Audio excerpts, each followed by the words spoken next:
all the worksheets, the practice problems are available in the AP Chem shared folder. Let's jump right into all the things that we should know towards the end of the unit. So there's nothing new in here. For those of you that were with me last year, this is just going to serve as a refresher.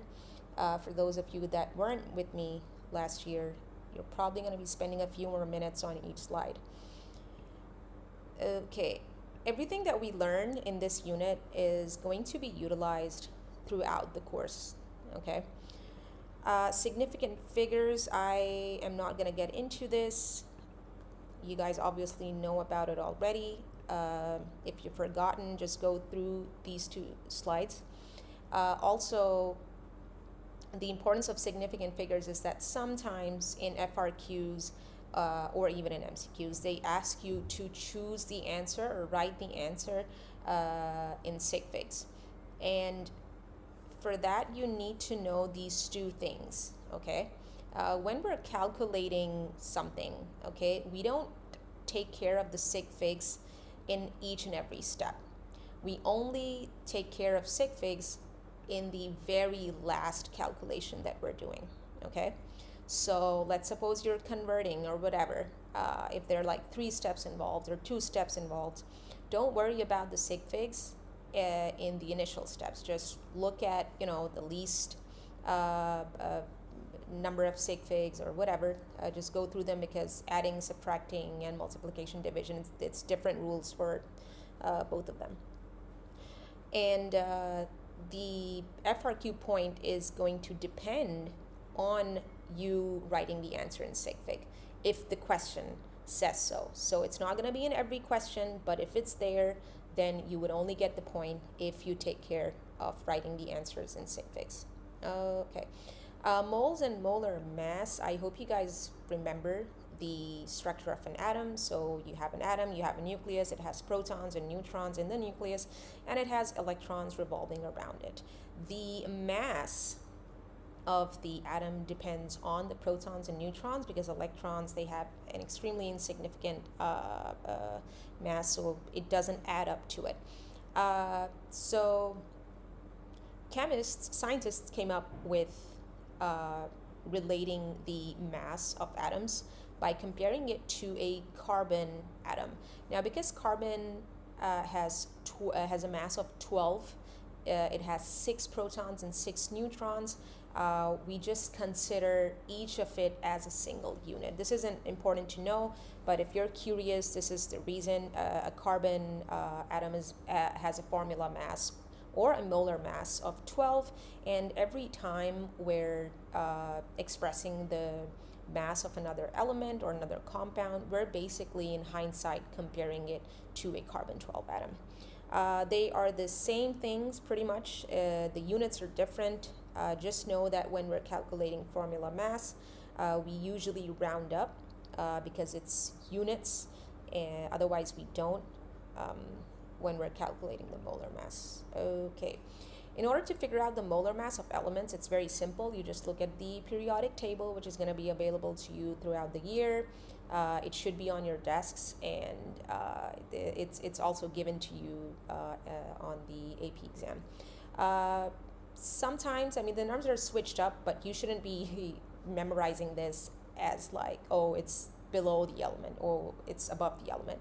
It should be just on the basis that the bigger number should be the molar mass. So here I have sodium, and it has a molar mass of 22.98. Now this is because the molar mass is combined, neutrons and protons combined, it makes sense that it's the bigger number. So every time I have a mole of sodium and I find its mass out, it's always going to be 22.98. If it's not 22.98, then it means that there are impurities in it, or there's like something else in it. 11 is the number of protons that sodium has. Please remember that the number of protons are the identity of the element. They can never change. If it's changing, then it's not the element itself. This brings us to the molar mass changing. So sometimes the molar mass may differ, okay? and two atoms could have the same number of protons but different masses. Now, this just means that they are the same element, but they have a different number of neutrons. For example, here I have carbon 12, 6 neutrons. So if I had an atom that had 6 protons but 7 neutrons or 5 neutrons, it just means that it is carbon, but it is an isotope of carbon. So it's like carbon's cousin, okay? Actually, no, cousin would be distant. Twin, okay.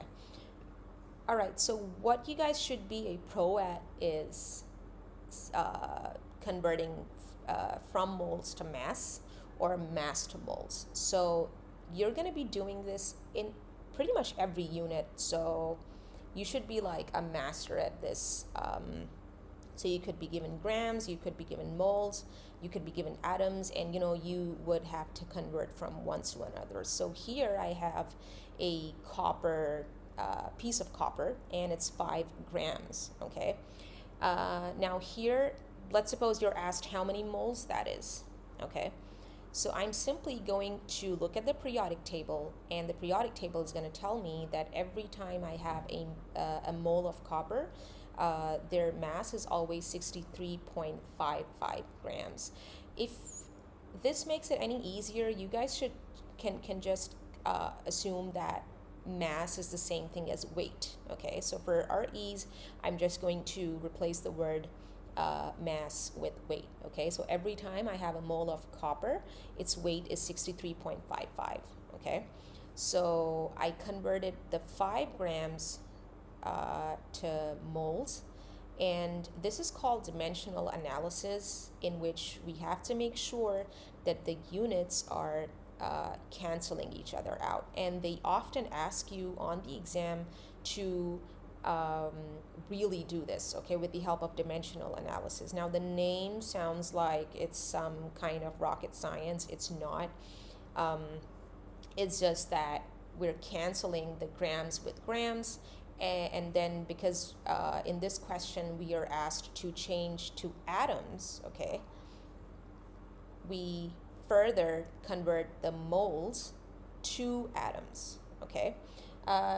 Another reminder is that every time you have a mole of something, you have 6.022 times 10 to the power 23 of those things, okay. So you could have a mole of chocolate cake. That would, that wouldn't fit on Earth, but that would mean that you have that many cakes. Atoms and molecules are extremely tiny, so even when we have that big of a number of them, it still takes up a very small space. So the easiest trick here for any kind of question like this, remember that the key is to always convert to moles. It's going to make your life easier. No matter what you have, atoms or grams, convert it to moles, and it's going to pretty much solve everything for you. The purpose of dimensional analysis is to make sure that if in the question you've been asked to go from grams to atoms, the units canceling out and you literally remaining with atoms means that you really have the number of atoms. So it can be confusing if you don't use this, but yeah, this is a problem. I mean, this is a question that often arises. All right, mass spectrometry. You can click on the link, and before you go there, just be sure that you know what isotopes are. I just told you guys what isotopes are and where to find them, and also calculating average atomic mass. Now, average atomic mass, because I told you that in the universe, not all carbons are going to have the same neutrons, okay? They're going to have the same protons because that is something that can change, but the neutrons may vary. So for that very reason, in the periodic table, we have to take into consideration the molar mass of all the isotopes. So basically it's the average atomic mass. So once you have watched that video, please come back here So you could get a question like this in which you have to calculate the average atomic mass, and you're going to be given either data or a graph like this. So every time in any part of the world, if you have a pure sample of chlorine, it's always going to be 75% of chlorine that has a molar mass of 35 AMU, and 25% of it is going to be chlorine that's 37 AMU. So in the periodic table, when we have to mention the atomic mass, we can't just choose to write chlorine 35 or chlorine 37. We take an average of it. And this is how you find out the average, okay? Now, when we're finding out the average in general, we just add things up and divide them with whatever we have, but we also have to take into consideration that most of them are chlorine 35, as you can see on the graph, and only 1/4 of it is 37 AMU. So for this very reason, notice how 35 is multiplied by 0.75, which is the percentage, and it's been added to 37 multiplied by 0.25, which is the percentage. If you want, you guys can simply, I think this is the video where they probably show you another way to do it, so I don't care how you do it, just get me the right answer, and yeah, nobody cares how you figured out that answer. All right. And then sometimes you're also going to be given a graph where you don't have to calculate the exact number, but you should be able to judge what the average atomic mass would be if this is how the graph looks like. That 82% of a pure sample of strontium is always going to have the isotope of strontium that has a mass of 88 AMU, and all of that, and barely there's a very tiny amount of zero, say like 1 or 2% of the kind that has a mass of 84. Okay, so we'll discuss